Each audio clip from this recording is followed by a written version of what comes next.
My name is Julia Jerome. I'm here at August Wildfire in 2016, and I did a fans act for the showcase. Woo! It's so good! I loved it! Okay. So, I want to hear really whatever you wanted to say about this. General, you practicing technique and stage technique, technical things that people would need to take into account if doing something like what you did last night. Okay, that's many questions all Yes. at once. We'll Sorry. tackle practicing first. So when I began the process of creating this act, I decided I wanted to create a fans piece, and I found my music first. Then what I started doing was I started skill building. So going through and saying, okay, these are the skills I have. And then I would reach out into the community, look at YouTube videos, look at other people, see what the rest of the community was doing, and say, all right, these are the skills that I want to build. So I had a column of skills I had, skills I wanted to build that I thought I could get, and then reach skills. Because it was important to have skills that I didn't think I could put in the act, but I could still work on to create the next step of the process. And so when I started practicing, I actually took lunch breaks and midday breaks, and then after post-work, and I have been skill building, drilling, and running my act at least 5 days a week for the last 2 months. Nice.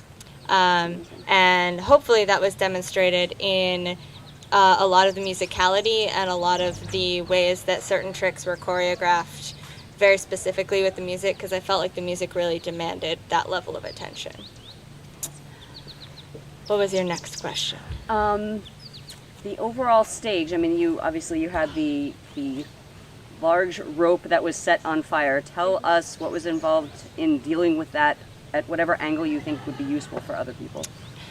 So the idea for the rope wick on the ground in my act originally came from when I was working with an Argentine tango dancer, and I was thinking about fire tango and ways to turn tango into a fire piece, and I generated the idea of a large wick on the ground, and it's sort of been percolating in my brain. I went to school for scenic design, so I really like defining my space as I perform, and when I arrived at the music for my piece, I realized that it would be really interesting to transition from an unlit prop to a lit prop, and there was a really, really distinguishable break in the music that allowed me to do that.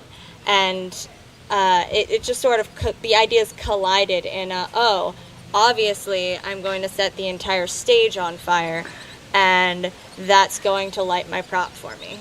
Awesome. Some of the things that went into that were some material science. I had different diameters of rope wick, and I would make sure I set them all on fire, and I timed them to make sure that I had, that the rope could come out fully soaked and sit there for about 5 minutes and then still light appropriately. I had to figure out how long I had to soak it for the best result. I had to figure out which diameter would work best, which one looked better. Obviously, I went for the biggest one.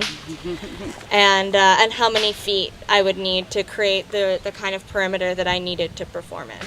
Awesome. And since we'll be putting this out in public, can you tell us a little bit about the safety of dealing with that?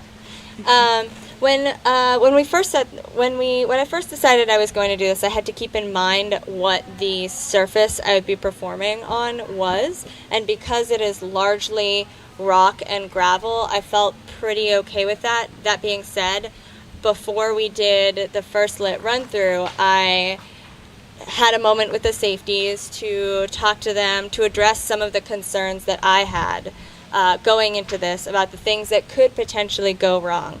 I did actually spend about half an hour weeding the stage and pulling up a lot of the crabgrass that was hanging out around here, rearranging some rocks. I made sure that there was a fuse line running to the rope wick so that the actual perimeter wasn't close to a lot of the shrubbery that goes around. So a lot of really informing the safeties of what was going to happen, I did 2 lit run-throughs before the actual performance. One was in a parking lot that could mimic the conditions of the ground here, and the other one was right before the performance, so that the safety, so the producer, the stage manager could really see what was going to happen and react appropriately when the time came. Did anything unexpected happen with your performance? I know of one thing, but talk about be it from beginning your piece, beginning to create your piece, to the very end, backstage things, on stage things that You were mean good. from the beginning of creation? At any point that you think would be useful to talk about. It can be something good, bad, neutral, whatever, just useful. The night of the performance went fairly on course. Anything that was that different isn't necessarily noteworthy. Just general, like, oh, I dropped a fan over there, so I'm going to mid-act switch choreography to end on the other side, which I did, but that's, a fairly adaptable situation.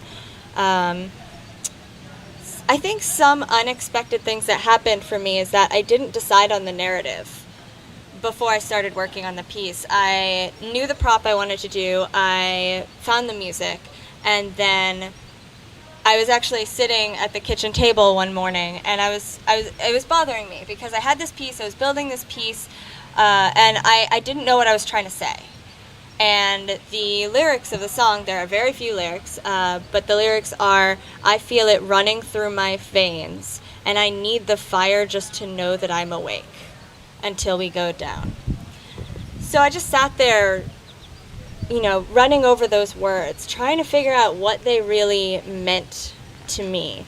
And in the course of that process, I felt like, all right, so what runs through my veins? What am I latching onto here? What do I need? What is something I feel like I need?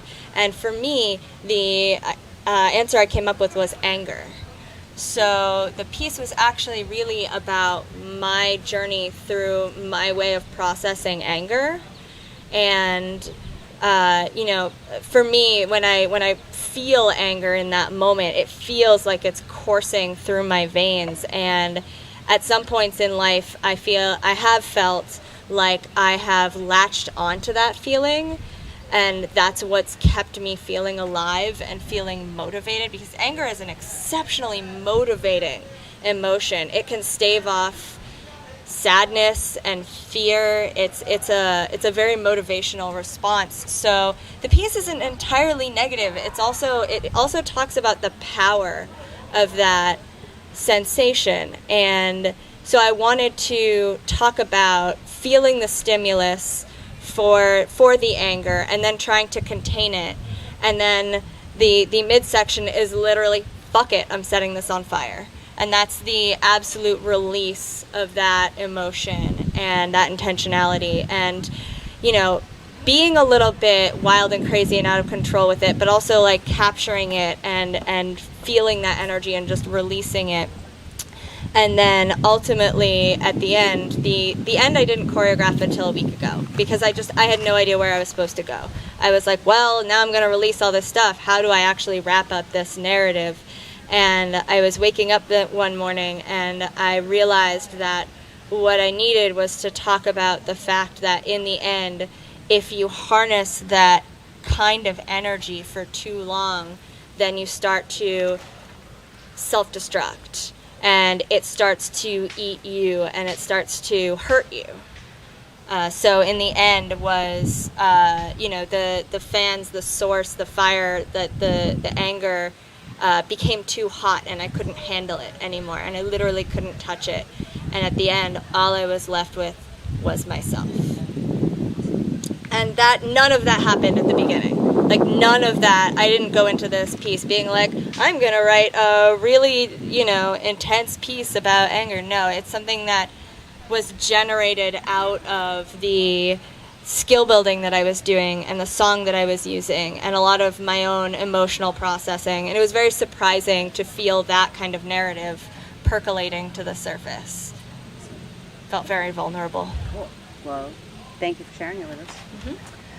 Mm-hmm. Any other Actionable items that you would like to say on camera for the benefit of people watching this. If not, we'll move on to questions. I would say don't get intimidated by the amount of work you will have to put in to make something you're proud of. Because I had never performed for Wildfire before. I've been coming for 8 years, and I'd never done it. The concept of spinning 4 spinners was really intimidating to me. Most of the time I perform, it's for noobs who don't know what's impressive and what's not.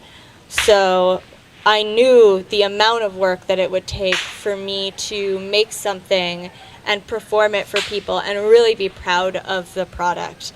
And when I went into it, I made the decision that I was going to put that much time into it and do the research and do the experiments, and it's not easy. The creation process can really tear you apart. It's very emotionally challenging, and I don't think it necessarily matters what kind of piece you're doing. You always go through the stages of, I hate this is terrible, I'm probably making something shitty, and being able to keep going is extremely intimidating and totally possible.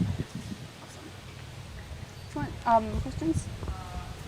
You asked the MC to give you no introduction at all. She just walked off the stage. Mm-hmm. What was your intention there and your thinking around that? And just a comment on it is that it removed your identity entirely from the presentation. What were you thinking about? And repeat the question as you answer. Thanks. I asked for no introduction to my piece because for several reasons. The first one is that my name in this space carries some meanings. You know, a lot of people here know me and have an idea of who I am based on things I've done, things, you know, parts of the community I've been involved with. And I didn't want a preconceived notion of what people were about to see. I felt very much like this was making a piece of artwork and calling it untitled. I didn't want there to be any lead-in to what people were going to experience, and I think that having no explanation for it yielded some really interesting results in how people viewed the piece. The second fold version of that is that I was really afraid that if I heard my own name going into the piece, then I would start thinking about all the things that I mean in this community, and that's really intimidating.